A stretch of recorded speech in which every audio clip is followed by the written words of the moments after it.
Je suis ici pour réagir au rapport demandé par le ministre de la Sécurité publique au commissaire de l'Unité permanente anticorruption suite aux nombreux problèmes de fonctionnement de l'UPAC. Dans le cadre du projet de loi 107, où l'UPAC demande davantage de pouvoir, demande d'être un corps de police indépendant, on pose beaucoup de questions sur les moyens à sa disposition, sur son indépendance, sur le climat interne. Évidemment, on a appris que différents rapports existent qui démontrent des problèmes importants quant à l'organisation du travail, quant à des plaintes, quant à un climat relativement néfaste qu'on retrouve à l'intérieur de l'UPAC et qui affecte évidemment les résultats. Le Parti québécois a demandé à plusieurs reprises ces rapports, par des motions, par des questions, par le débat en commission parlementaire. Le gouvernement libéral s'oppose systématiquement depuis le début à ce que les rapports qui touchent à la fois l'AMF, le côté économique, et à la fois la division des enquêtes soient rendus publics. Il aura fallu que le rapport sur M. Forget, sur l'organisation de cette division, soit rendu public pour que le ministre décide de demander des comptes à l'UPAC. Je noterai aujourd'hui que le ministre de la Sécurité publique, qui avait choisi de présenter le rapport sur les affaires internes du SPVM, décide de ne pas tenir le même exercice avec l'UPAC. Pourtant, l'UPAC relève directement de lui. Alors, je lui indique que la responsabilité ministérielle, c'est d'assumer ses fonctions en tout temps. Pas devancer sa fin de semaine à partir du moment où il y a un rapport le vendredi en disant « je vais émettre un communiqué seulement, puis vous lirez le rapport ». Alors, pourquoi au SPVM, où il y a une relation un peu lointaine avec le gouvernement du Québec, le ministre présente le rapport, le commente, pose même un diagnostic sur le leadership du directeur Pichet, et dans le cas de l'UPAC, ne présente pas devant vous, la presse parlementaire, devant la population du Québec, ce rapport et ne répond pas aux questions. J'ajouterai également que le commissaire de l'Unité permanente anticorruption, qui était à quelques mètres de l'Assemblée nationale ce midi, aurait pu se rendre à l'Assemblée nationale et répondre à vos questions également. On en a beaucoup des questions qui subsistent. Ce qui est le plus important, c'est le projet de loi 107 et les débats qui ont cours. Et les questions que je pose et que je vais continuer de poser portent essentiellement sur l'efficacité de l'Unité permanente anticorruption. Sa principale fonction, c'est d'enquêter et d'arrêter des gens qui ont usurpé le bien public. C'est le rôle de l'UPAC. Et on peut être en mesure d'apprécier, avec les rapports annuels, avec nos propres observations, les résultats de l'UPAC, les résultats attendus de la part du public, notamment lorsque ça touche le monde politique. Et je suis à même de constater avec plusieurs autres observateurs l'impatience qui gagne les Québécois en cette année 2018, alors qu'il y a des enquêtes qui semblent totalement paralysées. Ça, c'est les questions qu'on pose sur l'essentiel. Ensuite, les moyens à la disposition. Alors, on nous indique qu'on a tout ce qu'il faut et que ce que ça prend, c'est une indépendance de la Sûreté du Québec. Nous considérons que la seule indépendance viable pour l'UPAC, c'est l'indépendance du gouvernement actuel et de tout autre gouvernement qui pourrait suivre. Écoutez, présentement, le commissaire de l'Unité permanente anticorruption, nommé par le gouvernement libéral, reconduit par le gouvernement libéral sur des critères que je ne connais pas, enquête sur le gouvernement libéral. C'est aussi simple que ça. Il faut le rappeler. La question de l'indépendance, elle est fondamentale. Lorsque le ministre nous indique qu'il y aura un comité de surveillance qui va annuellement regarder ce qui s'est passé, le suivi, bien moi, je dis que s'il devrait avoir un comité de surveillance, il devrait être à l'interne, quotidiennement, pas à l'externe, sur ce qui se passe. Aujourd'hui, on a un rapport incomplet. Un rapport qui touche que la direction des affaires, je dirais, économiques. Une division où le directeur a déjà quitté. Mais le plus important, c'est la division des enquêtes, dirigée par M. André Boulanger. Et cette direction, elle a eu une analyse, un diagnostic par Karine Martel de la Sûreté du Québec. Ce rapport, essentiel, devrait être public depuis longtemps. Je vous rappelle que le gouvernement libéral s'oppose systématiquement et avec force au dévoilement de ce rapport. À 2 reprises avec des motions. Lors de questions à l'Assemblée nationale, lors de mes questions en commission parlementaire, le gouvernement libéral semble déterminé à tout faire pour que jamais on puisse connaître ce qu'on retrouve dans le rapport de Mme Karine Martel. J'ai entendu tout à l'heure le commissaire de l'UPAC nous dire que c'est la Sûreté du Québec qui a ces informations-là. Alors aujourd'hui, je fais une demande formelle que le ministre de la Sécurité publique se joigne à moi pour demander au directeur de la Sûreté du Québec de rendre public ce rapport. La Sûreté du Québec est une organisation qui relève du gouvernement du Québec, qu'elle rende public, sans tarder, le rapport de Karine Martel portant sur le climat qu'on retrouve à la division des enquêtes. Si le quart de ce qu'on entend, de ce qui s'y trouve, est vrai, je pense que ça va nécessiter des explications importantes.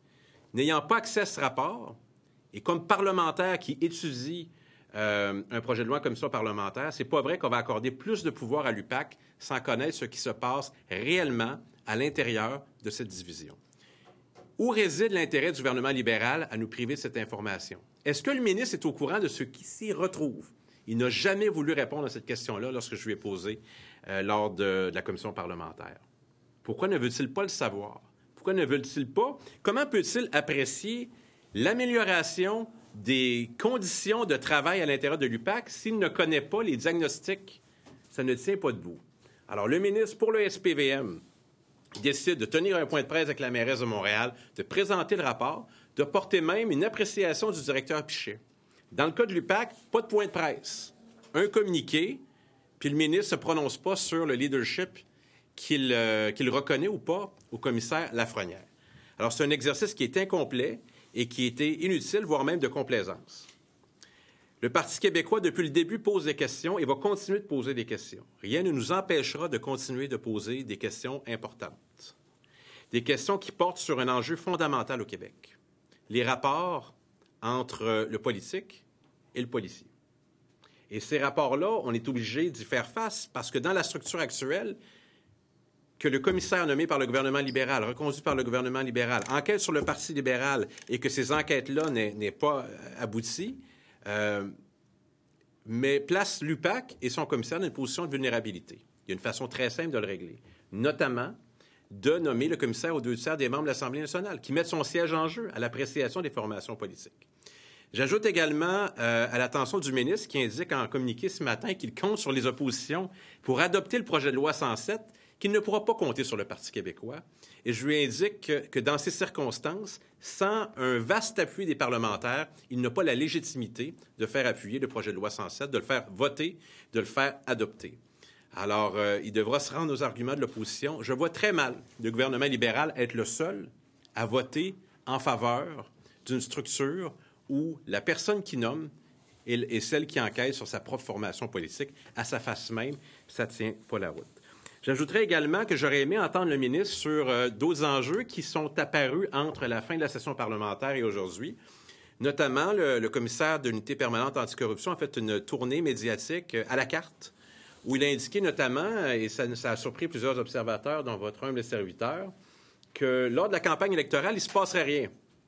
Il n'y aurait pas d'arrestation, il n'y aurait pas d'avancement des dossiers. Je suis un peu étonné, c'est de son propre chef qui a décidé ça. Pourtant, le même commissaire de l'unité permanente anticorruption nous a indiqué à l'étude des crédits en mai 2017, et je le cite, qu'il n'y en avait rien à cirer de l'agenda politique. Alors, manifestement, ça a changé en cours de route. Le Parti québécois est déterminé à s'assurer que l'UPAC, qui a été créé en 2011, ait les meilleures structures possibles, les meilleures personnes possibles pour s'assurer que justice soit faite dans les dossiers qui préoccupent les Québécois, et ils sont nombreux, où on a volé de l'argent public à coût de millions de dollars, puis il y a une impunité présentement. Alors, on souhaite le succès de l'UPAC, mais on doit poser des questions essentielles. En terminant, pourquoi le rapport qui existe sur la mission la plus fondamentale de l'UPAC et la division des enquêtes demeure caché? Pourquoi le gouvernement libéral s'y oppose? Pourquoi le ministre s'y oppose? Qu'est-ce qu'on a à cacher? Et comme M. Lafrenière nous dit tout à l'heure, c'est la Sûreté du Québec qui l'a, bien, ça tombe bien, parce que la Sûreté du Québec, elle relève du ministre. Et si on ne l'obtient pas, de la part du directeur actuel, qui est M. Morancy, on l'avait demandé du directeur précédent, qui était de M. Prudhomme, on demandait à M. Prudhomme de nous permettre d'avoir accès au rapport qui touche à la gestion de M. Lafrenière, que le ministre se joigne à nous. Sinon, on comprendra qu'il ne veut pas connaître ce qui se trouve à l'intérieur, et que pire, peut-être qu'il sait ce qui se trouve à l'intérieur et qu'il veut nous priver de cette information. Alors, je m'arrêterai là pour répondre à vos questions.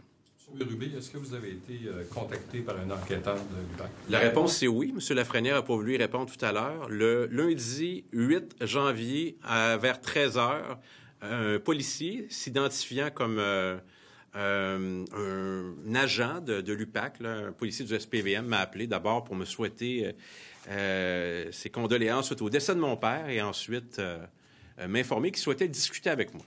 Est-ce que vous êtes prêt à discuter avec l'UPAC? Parce que là, ce qu'on comprend aujourd'hui, c'est qu'il y a une missive qui a été envoyée par l'Assemblée nationale. Prêt à dire ça, M. Laforêt. Bien, c'est ça. Expliquez-nous votre compréhension. Bon, écoutez, j'ai reçu cet appel-là et j'ai compris par la suite que le député de la Pelletrie a reçu le même appel de la même personne. C'est ce que j'ai compris à travers un article qui est paru cette semaine. J'ai reçu cet appel-là. Évidemment, ça surprend. J'en ai discuté avec mes proches et on a hésité, puis on a décidé, on va y aller. Et lorsqu'on a confirmé, je l'ai fait par écrit d'ailleurs, donc il y a une trace de ça. Et on nous a indiqué qu'il n'y aurait pas de rencontre, qu'on ne nous a pas donné de raison, que c'était reporté ou que ça n'aurait pas lieu et qu'on devrait être au courant. Bien, la réponse, c'est qu'on n'est pas au courant. Et moi, ce que j'ai fait, c'est que j'en ai averti rapidement mon directeur de cabinet qui en a averti l'Assemblée nationale. Mais il semble, à la lumière de l'information qu'on dispose, que bien avant ça, il y avait déjà des échanges entre l'Unité permanente anticorruption et l'Assemblée nationale sur les mesures à prendre. Mais je pense que vous obtiendrez des nouvelles un peu plus tard de l'Assemblée nationale qui, je pense, ne va pas dans le sens de ce que M. Lafrenière a dit tout à l'heure. Et je pense que ça sera bienvenu de voir qu'est-ce qui s'est véritablement passé. Pourquoi, selon vous, le rapport ou les notes ou état de situation de Karine Martel aurait dû faire partie de ce qui a été rendu public aujourd'hui ou à tout le moins les mesures prises en lien avec ça? Bien, d'abord, pour la première partie, soit, mais M. Forget a déjà quitté. Donc, qu'il y ait une amélioration continue, c'est pas prématuré d'y voir. L'UPAC existe depuis 2011 et puis l'UPAC a fait un rapport là-dessus. Puis bon, le ministre semble satisfait. Mais n'oubliez pas qu'il a demandé le rapport parce que, notamment, votre média a publié le rapport. Sinon, on ne l'aurait jamais su. L'autre rapport que j'ai demandé par motion, par question, ils ne veulent pas nous le donner. Nous, on soupçonne que ce qui se retrouve est beaucoup plus préoccupant que ce qui se retrouve dans le premier. Et je pose la question, là, quand on a fait une motion commune, la Coalition Avenir Québec et nous, demandant que ce soit un ordre de l'Assemblée nationale, que le rapport soit rendu public, le gouvernement libéral s'est opposé. Est-ce que vous trouvez ça... qu'est-ce que vous pensez du fait que M. Lafrenière dit qu'il n'a pas vu, qu'il n'est pas au courant de ça, ou en tout cas il a dit « j'ai pas vu ça, ce document-là ».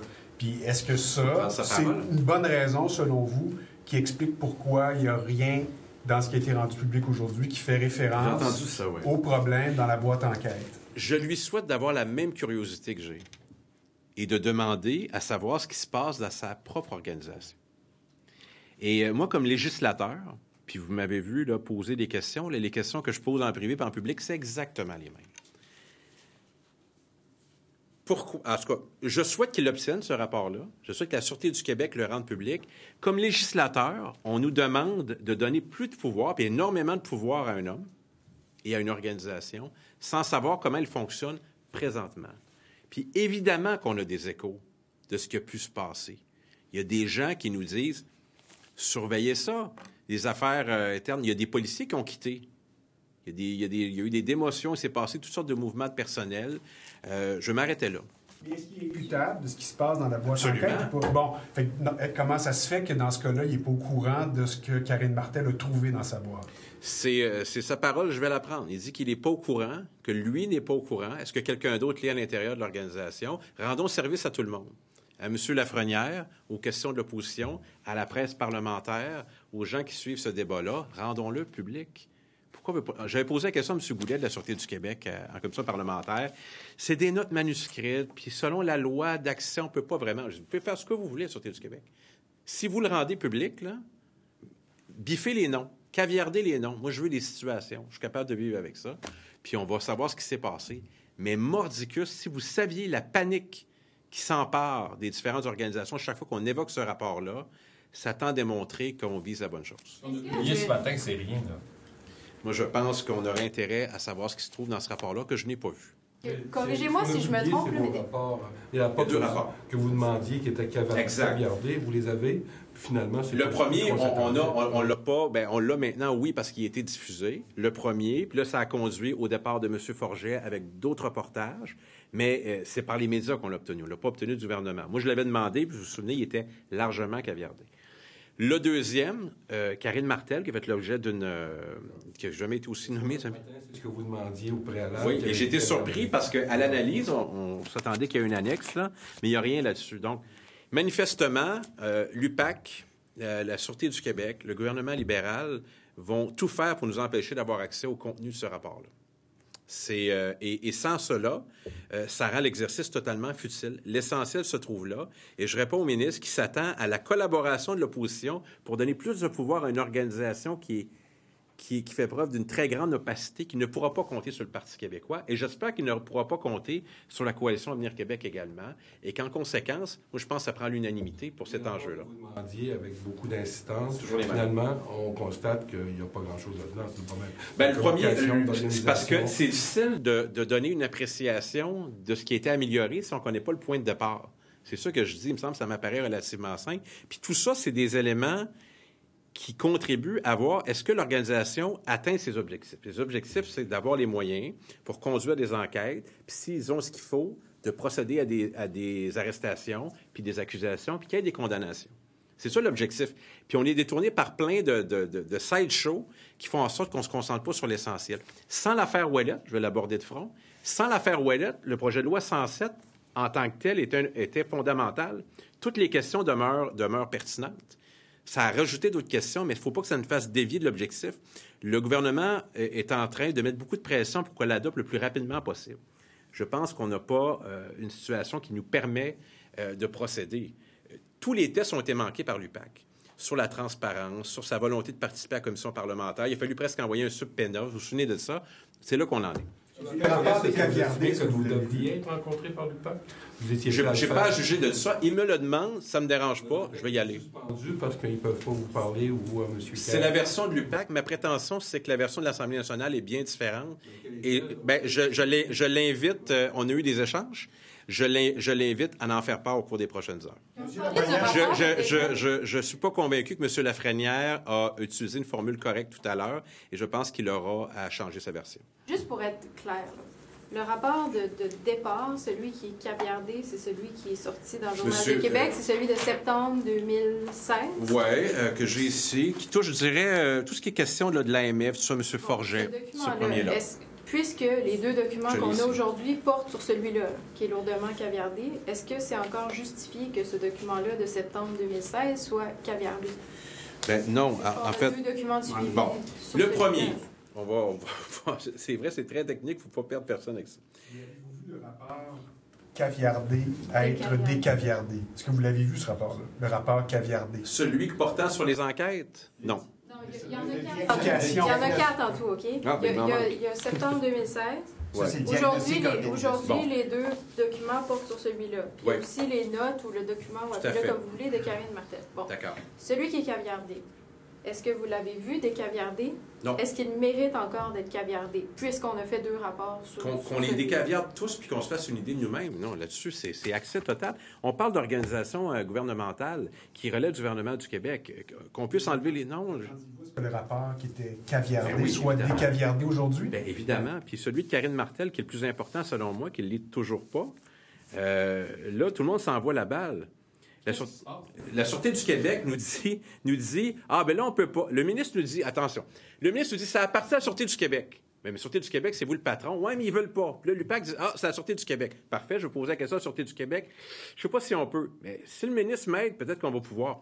Je lui fais la demande aujourd'hui. Qu'est-ce qui se passe? Je pense qu'ils vont tout faire pour nous empêcher d'avoir accès au rapport le plus important, qui est celui sur ce qui s'est passé. Écoutez, je pense qu'il y a 20 policiers qui ont été rencontrés et qui ont livré des témoignages sur ce qui se passe à l'interne, puis des choses importantes. Est-ce que l'UPAC et M. Lafrenière ressortent plus forts aujourd'hui ou affaiblis? Bien, je vais faire le même exercice que j'ai fait avec M. Coiteux lors de sa présence, là, très visuel, là, avec la nouvelle mairesse sur le rapport du SPVM que j'ai ici. Je lui ai posé la question, j'aimerais vous entendre. Avez-vous confiance au directeur Pichet? Et puis finalement, on a appris que non. Non, mais vous, là, selon J'y arrive. Il a dit non. Ce matin, j'aurais aimé entendre son appréciation de ça. Moi, ce que je vous dis, c'est que dans les conditions actuelles et avec le leadership actuel, notre réponse sera de ne pas accorder notre appui à lui donner davantage de pouvoir. Et nous allons maintenir la pression pour obtenir toutes les réponses nécessaires. Pour ce qui est du Parti québécois, c'est très clair. J'entends la CAQ nous dire qu'ils sont d'accord avec les 2 tiers et tout ça. Soyez avec nous là-dessus. La question, M. Bérubé, en tout respect, c'est est-ce que M. Lafrenière est encore solidement, à votre avis, installé à la tête de l'UPAC? Et l'UPAC est-elle encore une institution dans laquelle on peut faire confiance? Je pense que M. Lafrenière a plusieurs tests qu'il doit passer. Il doit répondre des parlementaires. C'est pas... il n'est pas... Il a joué tous les tests jusqu'à maintenant. En fait, ceux qu'on lui a... Peut-être que les gens considèrent que ceux qu'on lui pose sont pas nécessaires. J'aimerais entendre le ministre d'abord. Je vous donnerai ma réponse très rapidement après. Très rapidement après. J'ai des questionnements qui demeurent. Je sais que M. Lafrenière n'aime pas mes questions. Je le sais, ça. Mais c'est des questions que je pose au nom du public. Je fais mon travail de parlementaire de façon extrêmement rigoureuse. Les questions que je pose sont pour le bénéfice de ce débat. Et vous voyez dans quelle situation on est.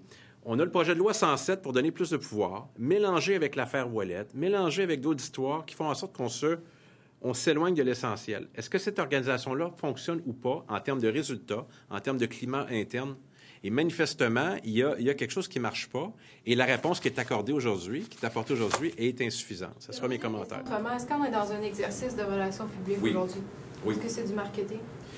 C'est un exercice de relations publiques et en même temps, avec un risque minimum. Le ministre n'a pas daigné se présenter devant vous pour présenter le rapport comme il le fait à Montréal avec celui du SPVM.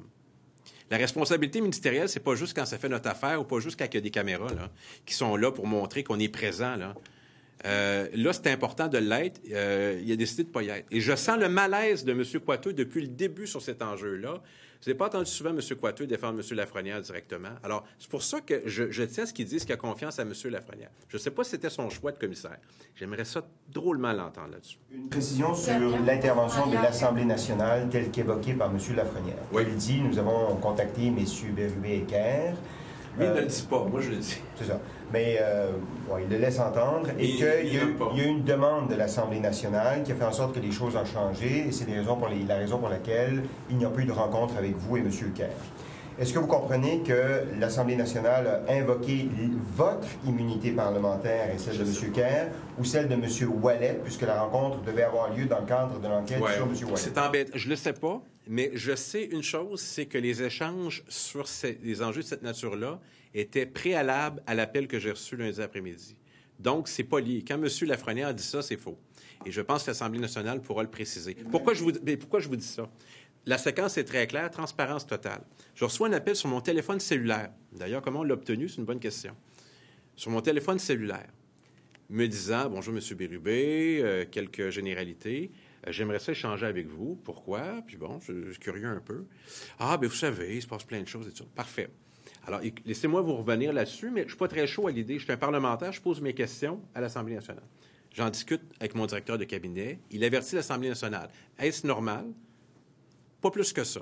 Le lendemain, je rappelle le policier en question, puis je lui envoie un courriel pour qu'il reste une trace de notre conversation que je conserve. Et je lui dis, je suis disposé à vous rencontrer, puis j'offre des plages là, de rencontres. Il m'indique que c'est plus possible. Je ne sais pas pourquoi ce n'est plus possible, mais je pense que l'Assemblée nationale a des échanges avec l'unité permanente anticorruption que je ne connais pas, mais que j'aimerais connaître. C'est pour ça que je vous indique, j'aimerais ça qu'il puisse préciser ce qu'il y en est. Mais je pense qu'il est faux d'indiquer qu'on a... Nous, on n'a rien demandé, là. Je ne sais pas pour Éric Kerr, là, mais on n'a rien demandé. Moi, on me pose des questions, je suis plutôt volontaire, je suis disponible, ça me tente d'échanger. De quoi ils veulent nous parler, on le saura à ce moment-là, puis je vais vous le livrer assez rapidement, soyez-en assurés. How do you feel then that today Mr. Lafrenière is saying that the investigation that has involved Guy Ouellette and possibly Jean Charest has been suspended because of this call from the National Assembly? His word. I'm not aware of what he's talking about. All I know, and he doesn't tell that to the press, is someone from his organization called me on my cell phone. He has my cell phone. He decided to say, "Hey, Mr. Bérubé, nice to talk to you. I want to tell you that I have great respect for you, and I want to meet you. How come? There's some stuff going on, investigation, and we do feel that you're someone interested about those kind of issues. Good. So let me think about it. I'm going to call you later." Then I decided to call him later and say, I talked to my cabinet and say, "Okay, we'll go there." For sure. And I write an email to make sure that I have a proof of that. And I still have this email. And he said, like, it's not going to be possible. You might be aware of that. No, I'm not. And what I hear today is that Mr. Lafrenière is telling that the National Assembly stop him from meeting a member of Parliament is totally false. I know this for sure. Because when I listen to this quotes, we make some calls, and I think you're going to know more in a few hours that it's not the truth. So we're available to meet those people, but you know what? Nobody's going to stop me off asking some tough question, and maybe this is what annoying the UPAC. Why do you think that UPAC wanted to speak to you to begin with? Do you have I don't know. They didn't information? tell me. Maybe I'm going to be the one asking question with them. I have a bunch of questions. Are you surprised or disappointed that Mr. Lafrenière says that he's actually suspended the investigation? He's not working on it anymore? His business. That doesn't bother you that he's not working on this investigation anymore? Well, since it was assigned, Mr. Lafrenière is in charge, so he's the boss. But we're working right now on a bill where he asked personally to the government to have more power. If you want to have more power, you're going to have to collaborate in a better mood. And every single time we ask for document, we ask for some information, it's always hard. You cannot read anything, so it's pretty disappointing. So Parti québécois still going to vote against the bill, and we feel that if you don't have all the members of Parliament voting for an issue that's sensitive, you cannot pass the bill. So that's bad news for Mr. Quater. Est-ce que vous vous êtes senti intimidé par l'intervention de l'UPAC auprès de vous la semaine dernière? Surpris. Okay. Surpris, mais je me laisse pas démonter facilement. Vous répétez ça tout le temps que ça vous changera pas ça changera rien pour vous. Je sais pas, mais avez-vous l'impression qu'on a tenté de changer quelque chose dans votre façon d'intervenir? non, pas à travers la discussion, mais juste l'appel sur mon cellulaire, je trouvais ça étrange. Je trouvais ça étrange, mais ceci étant dit, puis j'ai compris que ça allait être le cas pour Éric Kerr aussi, qu'on va participer à la rencontre. Là, c'est eux qui veulent plus. Je continue de poser des questions. Merci, M. Robillard.